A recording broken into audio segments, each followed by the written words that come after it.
Welcome back to the deep dive. We are doing something a little different today. I want to start with a visual exercise, but fair warning, it's designed to be a bit uncomfortable. I want you to picture Hawaii. You know, the mental image, the postcards, that specific golden hour sunlight, the palm trees, the water. Absolute paradise. It's the image everyone has. I mean, frankly, it's the image the tourism industry spends millions to maintain. Right. Now, I want you to take that image and mentally superimpose a heavy-duty rusted chain link fence with a massive padlock right over that beach view.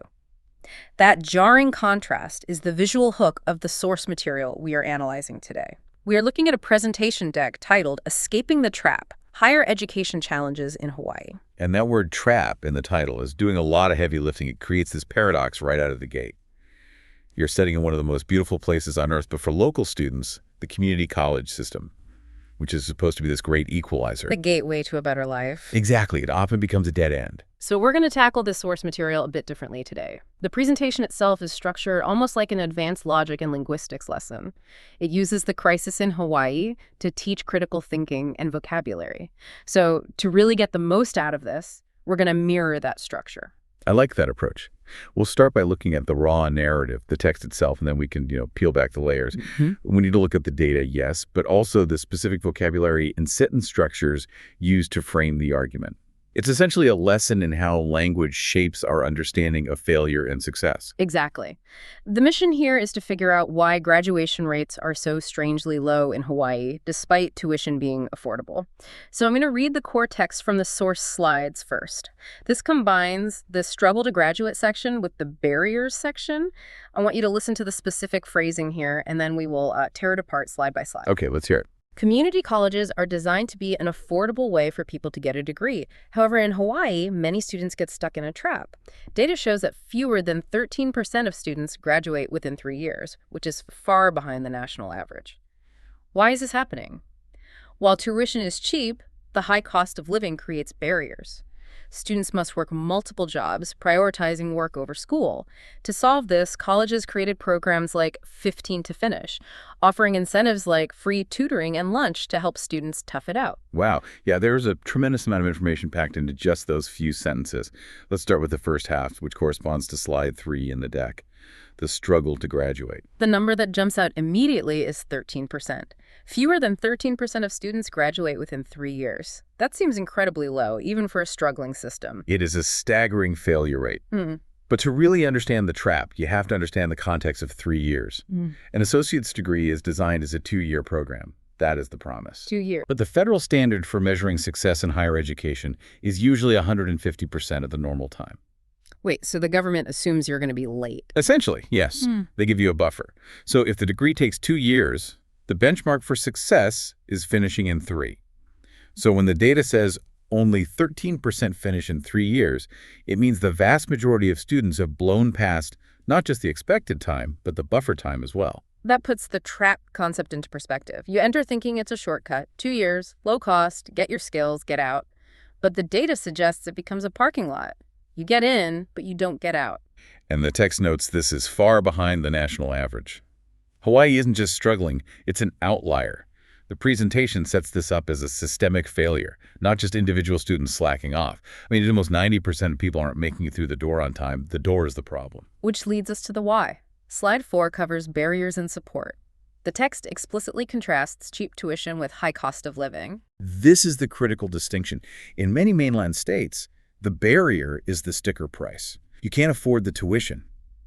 In Hawaii, the tuition is actually quite manageable. The barrier is the cost of existence. It creates a vicious cycle. I've seen this dynamic before in high-cost cities. You need to pay rent, which is astronomical in Hawaii, so you take a job. But one job isn't enough to cover rent and food, so you take 2. Now you have no time for school. So you drop from full-time to part-time. Exactly. And that is the mechanism of the trap. You prioritize the immediate paycheck over the long-term degree.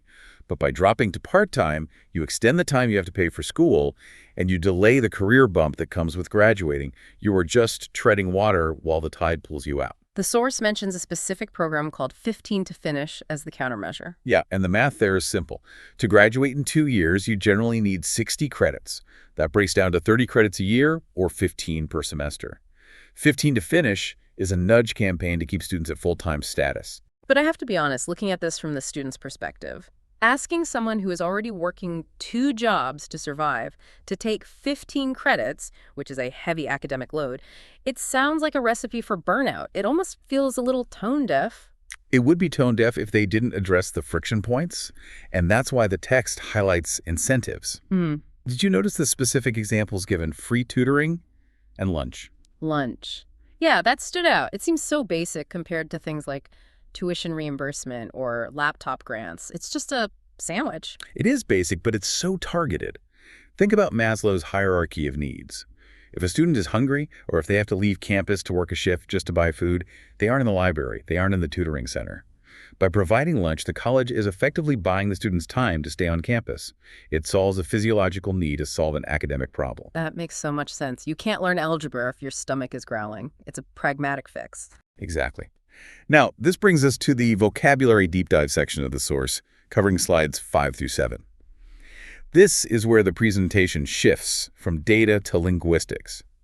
We need to analyze the specific words they chose to describe this reality because the words frame the whole argument. Oh, I love this part. It's like looking under the hood of the narrative. The first term on slide 5 is benchmark. Definition: a standard or point of reference. And in this context, the 3-year graduation rate is the benchmark. Right. But benchmarks are double-edged swords. They measure success, but they also strictly define failure. Without the benchmark, a student taking 5 years is just determined or taking their time. With the benchmark, that same student is a statistic of failure. The benchmark creates the pressure cooker. The next word carries a lot more emotional weight. Daunting. Seeming difficult to deal with. Intimidating. The text says getting a degree while working multiple jobs is a daunting task. I like that they use this word because it acknowledges the psychological state of the student. It's not just that the math is hard, it's that the life logistics are emotionally exhausting. It validates that feeling of looking up at a mountain that feels too high to climb. It creates empathy. It tells the reader, we know this isn't easy. And that leads directly to the solution word on slide 6, incentive. Something that motivates. We talked about lunch as an incentive. Yes, but look at the power dynamic inherent in that word. An incentive is external. The system is saying, we know this is daunting, and we know you might want to quit, so here is a reward to keep you moving. It admits that the intrinsic motivation of getting an education might not be enough when you can't pay rent. Then we get a word on slide 7 that I think really explains the mechanism of the time trap better than anything else: remedial. Definition: intended for students experiencing learning difficulties. But the notes here highlight a massive hidden statistic. 55% of students require remedial English or math courses. Over half. And here's why that matters for the trap. Remedial classes generally do not count for college credit. You have to pay tuition for them, you have to attend them, and you have to pass them just to start your actual degree. So wait, going back to 15 to finish. You might be taking 15 credits, but if 6 of them are remedial, you aren't actually on track to finish in 2 years. You're just running in place. Precisely. You are paying to catch up. This is the hidden time killer. If you start in remedial classes, you are almost statistically guaranteed to miss the 3-year benchmark unless you take summer classes or overload your schedule. The starting line is moved back, but the finish line stays the same. That adds a whole new layer of unfairness to the 13% statistic. They aren't just slower, they have a longer track to run. And that brings us to the final vocabulary word, which seems to be the attribute the system demands: resilience. The capacity to recover quickly. Toughness. The text positions resilience as the goal. It does. But notice the shift in responsibility here. The system creates the remedial need through poor K-12 alignment. The economy creates the high cost of living. But the student is the one required to supply the resilience. That is a tension we definitely need to explore in the critical thinking section. But first, let's look at the sentence and language analysis on slides 8 through 10. This examines how the story is told to the audience. Right, slide 8 focuses on comparison structures, specifically the phrase lag far behind when it comes to. Hawaii's community college students lag far behind the national average. Think about the imagery of lag behind. It implies a race. It suggests that education is a competitive sport where speed is the primary metric. It creates urgency. If you're lagging, you're losing. It doesn't ask why they are lagging, it just points out the distance. Slide 9 moves to idioms. The overall tab adds up. Usually tab is casual, like a bar tab. Put it on my tab. It implies something you pay later. But here they're weaponizing it a bit. They are. The tab here is the opportunity cost. Every semester you delay doesn't just cost you tuition. It costs you the higher salary you would have been making if you'd graduated. It's compound interest working against you. The tab is invisible until it's too late. They also used the phrase isn't likely to on this slide, as in someone who hasn't gotten a degree by 26 isn't likely to ever get one. As a soft delivery of a very hard fact. They don't say won't. They say isn't likely to. Yeah. It leaves a sliver of hope, but statistically, it slams the door. It's academic politeness covering a brutal reality. It tells the listener, the odds are not in your favor. Finally, on slide 10, they contrast two storytelling structures. Structure 1 is conditions. Given the right supports, success is possible. That's the administrative voice. Correct. Strategic, hopeful. If we do X, then Y will happen. Versus structure 2, reflection. This is a quote from a student. There have been times where I've been like, God, I can't do this. That is the student voice. And it's so vital that the source included this. We can talk about benchmarks and incentives all day, but the lived experience is waking up exhausted at 5 a.m. and thinking, I physically cannot do this anymore. That vulnerability brings us to the critical thinking portion, slides 11 and 12. The source explicitly asks us to debate two topics based on what we've learned. The first topic is defining success, debt versus delay. This is the core dilemma for the student. The benchmark demands speed finish in 3 years, but speed often requires studying full-time, which means you can't work full-time. So to survive, you might have to take out loans. So the question is it better to take on debt to finish fast and hope the degree pays it off?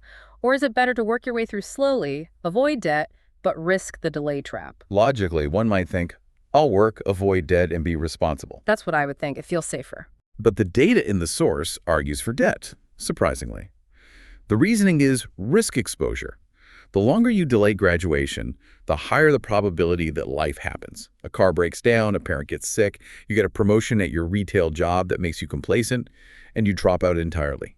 If you drop out, you have no degree and no earnings boost. Speed protects you from life's variables, even if it costs money up front. That is a tough pill to swallow for someone trying to be fiscally responsible. It's basically saying, bet on yourself with borrowed money because time is your enemy. It is. Now look at the second topic, responsibility, the slide asks. Should universities provide free lunch and childcare? Or should they just teach? This goes back to our lunch discussion. Traditionalists would say university is for academics, not social work. You pay them to teach you chemistry, not to babysit your kids or make you a sandwich. True.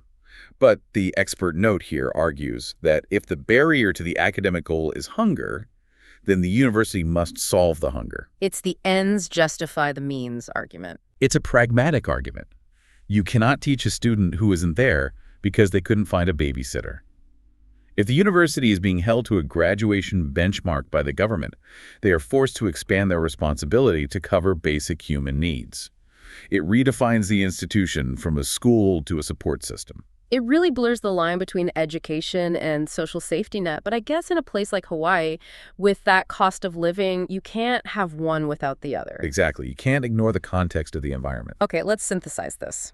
We've covered a lot of ground. Slide 13 gives us a lesson review using a specific framework to tie it all together. Right. The trap, the escape, and the goal. Let's break it down. The trap. The trap is the problem. The high cost of living forces a prioritization of work over school. This leads to part-time enrollment, which, combined with remedial delays, causes students to lag behind the national average and often drop out entirely. The escape is the solution. The institution intervenes with incentives, structural nudges like 15 to finish, and biological supports like free lunch and tutoring to help at-risk students stay on the path. And the goal? To instill resilience so that students can navigate the daunting obstacles and finally meet the graduation benchmark. It's a clean narrative arc for a messy, complex problem. We have one final image to look at on slide 14. It shows a student standing on a mountain peak looking out. The text reads, "Education is a climb, but the view is worth it." It brings us back to where we started, the paradise view. The climb is the struggle we've analyzed, the multiple jobs, the remedial English classes, the doubt. The view is the degree, the career, the stability. And I think this applies to you listening, too. You might not be in Hawaii and you might not be in community college, but if you're trying to learn a language or pivot your career or learn a new tech stack, you are likely facing that daunting feeling. You might feel like you're lagging behind your peers. Exactly. The lesson here is about recognizing the trap. Are you moving too slow because you're trying to avoid the cost of full commitment? Maybe you need to find your own incentives. Buy yourself the lunch. Yeah. Get the childcare. Whatever keeps you on the mountain. Yes, buy the lunch. But before we sign off, I want to leave you with one thought. We spent this whole time talking about student resilience.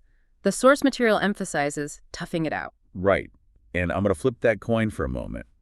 We demand resilience from the individual, but we should be asking about the system's resilience.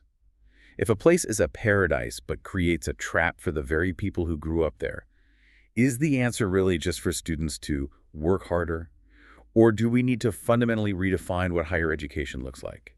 If the trap is structural, individual grit might not be enough. That is a heavy question, but the right one to end on. Thank you for walking us through this analysis. Always a pleasure. And to everyone listening, keep climbing. We'll see you in the next deep dive.